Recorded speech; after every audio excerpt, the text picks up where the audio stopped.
Good morning po sa inyo lahat. Isa pang muli yugto ng ating daily Bible blessings. Pamagat po na ating araling ngayong umaga ay magpasakop sa pamahalaan. Magpasakop sa pamahalaan. Kung tayo po may tunay na malasakit para sa ating kapwa Pilipino at ating lipunan, maaaring tayo po madismaya sa ating pamahalaan. Halimbawa, maaaring magtanong tayo kung totoo ang ating buwis na binabayad ay napupunta sa mga mabuting proyekto at programa. Umayon tayo magreklamo dahil sa mababang uri ng serbisyo ng pamahalaan. Maraming lansangan at basurang hindi nakokolekta. Meron din ang mga pampublikong ospital at paaralan at nalaganap na paghihirap ng mga Pilipino.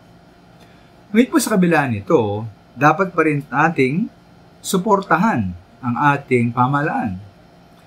Tira nga po sa Biblia ang ating Panginoon Hesus sa Matthew chapter 22, kung naayon ba sa kautusan na magbayad ng buwis sa emperador o hindi. Alam po ng ating Panginoon Hesus na ang tanong na ito ay isang patibong, ngunit malinaw ang sagot niya na ibigay nila sa emperador ang para sa kanya at ibigay sa Diyos ang para sa Diyos.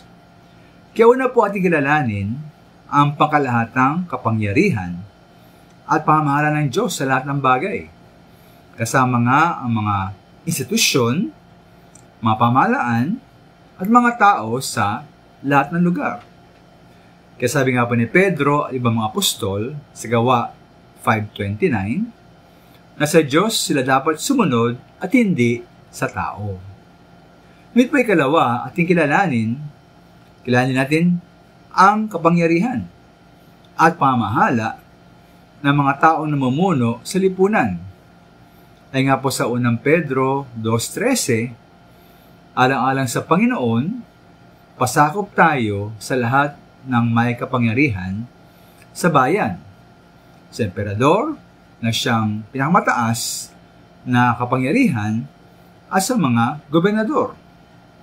Tayo po sa verse 17, mamuhay tayo na may takot sa Diyos at may paggalang sa emperador. Kaya tayo pa rin po bilang mga Kristiyano ay dapat magpasakop at sumunod sa ating pamahalaan. Maraming salamat.